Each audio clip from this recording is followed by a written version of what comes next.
What's up, Heat fans, and welcome into the Heat Report by Chat Sports. I am your host, Nic Rohloff, and on today's show, we are looking at 5 Miami Heat trade targets that are not named Damian Lillard because the Heat are going to have to upgrade this roster outside of Damian Lillard. Could they do that in the trade market? And who are 5 guys they could potentially go after? Greg Slyvander, we'll get to him in a bit, did tweet out 4 names, and I got a name of my own that I want to go over and break down in today's video. But first, let's get more Heat fans involved in the Heat Report. We're a growing channel, and one of the best ways to help us grow is share this video and get it out to more people. Just click the share button, hit the Twitter icon, click post to Twitter, tag me, Rolly, at Nic_Rohloff, and you will get a shout out on the next show. And while you're doing that, also give me a follow on Twitter. I am tweeting about the Miami Heat all day long, almost every day. It's actually a little bit too bad at points, but we're talking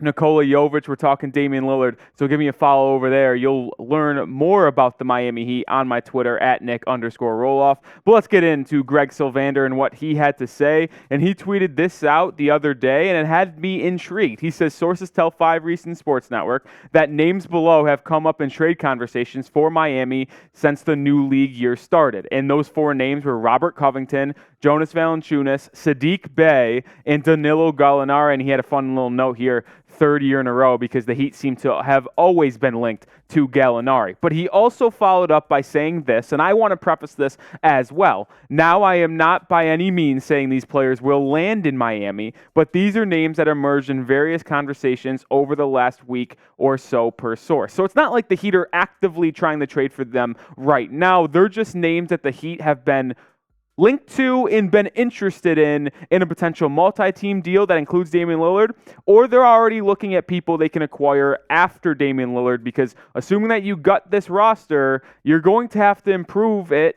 because it can't just be Jimmy, Bam, and Dame in scraps. You're going to have decent players alongside them. So they're just gauging the trade market right now for players they can get after Damian Lillard. And it is something to note, too, that the Heat have 3 different trade exceptions they can use in acquiring players. Dwayne Dedmon, if you remember his trade last season, created a $4.7 million exception. Victor Oladipo was traded to the Thunder just a couple weeks ago. That created a $9.5 million trade exception. And Max Strus in the sign-and trade to the Cleveland Cavaliers created $7.3 million trade exception. So the Heat have 3 separate exceptions they can use to help upgrade this roster. And there's a couple names that we just mentioned from Greg Slyvander that fit in these trade exceptions, and it could allow the Heat to just be very versatile in the way they upgrade this roster. But first, let's start with Robert Covington, and this one is one of the more intriguing ones on the list because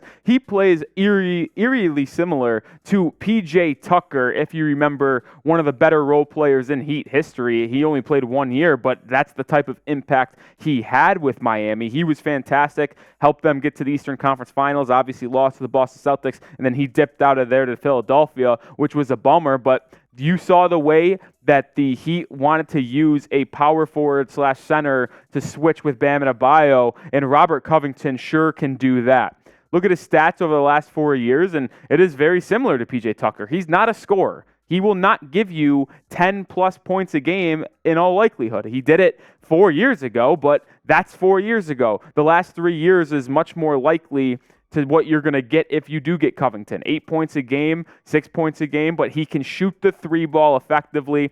38% 3 years ago, 37.8 2 years ago, and 39.7% last year, where he didn't get a lot of PT for the Clippers. But the most important thing about Robert Covington is his defensive versatility. He can guard 3 through 5, and he's actually listed as a center sometimes. And if you remember, he used to play some small ball center on Portland with the Houston Rockets, like PJ Tucker. They are very similar. I think Covington's slightly better offensively and more athletic, while PJ Tucker might be better defensively, but Covington can play that versatile role that can switch with Bam Adebayo on any 4 or any 5 and still be effective on the defensive end. And you know the Heat like to switch on defense, so Robert Covington is a really solid Miami Heat basketball player and would fit the defensive scheme of Erik Spoelstra right away. But let me know in the comment section, name someone you want the Heat to trade for. We're breaking down 5 names, and I'll ask you which one your favorite is at the end. But I want to know right now, who is someone you want the Miami Heat to trade for right now? And this is why you also subscribe to the channel. We are going to keep you updated on all Miami Heat rumors when it comes to Damian Lillard and any other trade rumors. So join the channel, join the rocket ship. We're on the road to 4,500 subscribers, and then after that, we'll get to 5,000. And also, I want to mention, we have not forgot about beating the Dallas Mavericks in that sub battle. We'll get Mavericks Today host Harrison Graham on to do a beer shotgun for you guys coming up soon. But next on our list is Saddiq Bey, which is actually probably the most intriguing player. I mentioned Covington is interesting, but Saddiq Bey would be awesome in Miami, and I'd love the Heat to get Saddiq Bey to the 305. This guy's a young player. He's very effective. He's talented offensively, but he can also be good on that defensive end. I mean, just look at his career stats thus far. He's only played in 3 seasons, 229 games, but he's already made a difference on every team he goes to. His career stats look like 14.1 points per game, 5 rebounds, 40.6% from the field, and 36% from 3. And you look at his first 2 seasons in Detroit, he was very solid as a rookie, come out of Villanova, so he's a Big East guy, someone that could fit in with that Heat culture. And then in year 2, he kind of exploded. 16.1 points per game. His efficiency took a little bit of a dip because his volume went up as in his second year, but then this third year, he got traded to the Hawks halfway through the year. His volume went down, but his efficiency sort of went up. I like Saddiq Bey's game, and he could be a perfect 3-and-D guy off this Heat bench. We know the Heat are still chasing shooting after losing Max Strus, and you're assuming you're going to lose Hero and Duncan in a Damian Lillard trade, so you're going to need to replenish those shooters. And Saddiq Bey can absolutely be someone who provides you with defense and scoring off the bench from the beyond the arc, and even creating his own shot too. He could be a really solid 6th man for this Miami Heat team. And hell, if you want to go big, you can even play him at the 2, or you can just keep Josh Richardson at the 2 as well. Third guy on our list is Jonas Valanciunas, the center out of New Orleans. And this one doesn't make a lot of sense to me. I don't understand why the Heat would be in the market for a center. I know that we're just talking names that have popped up, and the Heat aren't actually trying to acquire him as we talk and as we know right now. But when the Heat have 3 centers that are very capable, obviously you have a top 20 player in Bam Adebayo. You signed Thomas Bryant to a 2-year vet min deal, who's high upside young center. He's actually the same age as Bam. They're both 25. And then you got Orlando Robinson, who you just signed to a standard deal after he was on a 2-way last season. This one doesn't make a lot of sense, right? And Orlando Robinson just hooped in the Summer League. He just put up 38 points in the Boston Celtics game. So I think the Heat have 3 centers. I don't know why they would go out and acquire a 4th, but let's talk about what it would do for Miami if they did acquire Valanciunas. And he's a very solid player. Like, I'm not knocking him. I just don't see the fit in Miami. He's averaged no less than 14 points a game over the last 4 seasons between the Memphis Grizzlies and New Orleans Pelicans. He rebounds the ball at a high clip. He's never averaged less than 10 in the last 4 seasons.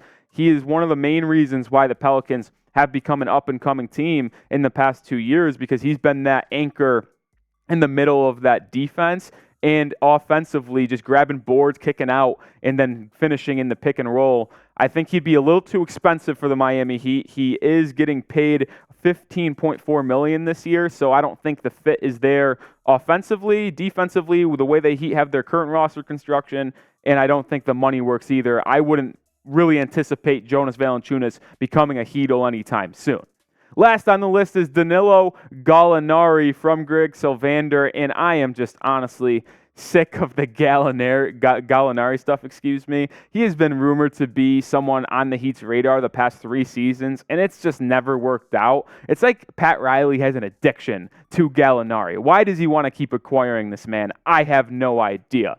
But he did not play last year. He tore his ACL in the offseason after signing with the Boston Celtics, so he just took a year off of basketball, and he's an older player as well. So I don't really understand why the Heat would be interested in someone coming off a pretty serious injury with an older, I just say he is an older guy, but when he did play the last 4 seasons, he was very solid. 20 points per game with the Clippers 5 years ago now, 2019-20, he put up 18.7 points with the Thunder.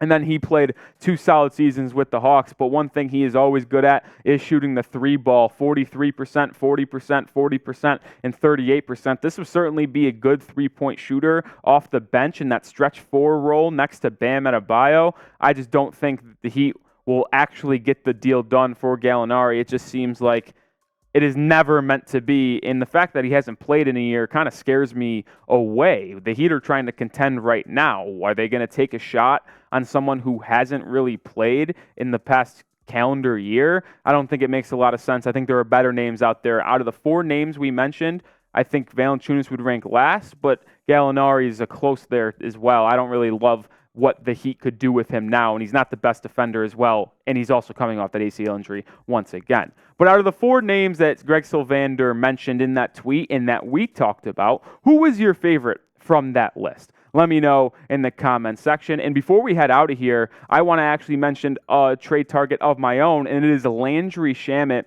the guard who was on the Suns but is now in Washington. And the reason why I love him is his 3-point shooting and the way he would fit in this Heat roster. He's not a flashy scorer. He hasn't scored more than 10 points per game. But with the Clippers, Nets, and Suns, one thing that is always translated is his 3-point shooting. 37.5%, 38, 36, and then 37. He's consistently in that 36 to 39 range, which the Heat definitely going to need shooting, as I've mentioned over the past couple of videos. When you lose Tyler Hero and Duncan Robinson and Max Strus this offseason, if you're assuming you still get Damian Lillard, you're going to have a very poor roster when it comes to just 3-point shooting.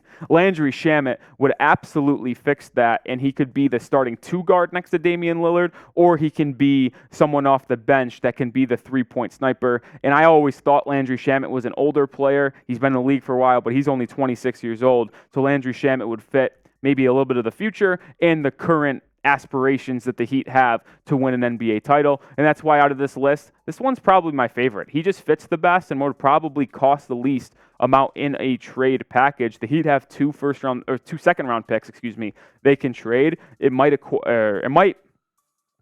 require both of those second-round picks to grab him, but I think it would be worth it. Landry Shamet could be an excellent addition to this Miami Heat roster. Make sure you do subscribe before we head out of here. Thanks for tuning in throughout the entire show. This is why you subscribe. We break down trade targets outside of Damian Lillard. I know most of our shows have been on Dame, but there are stuff the Miami Heat can do outside of him, and we're going to continue to break that down for you guys on the Heat Report. So make sure you lock us in and hit that sub button.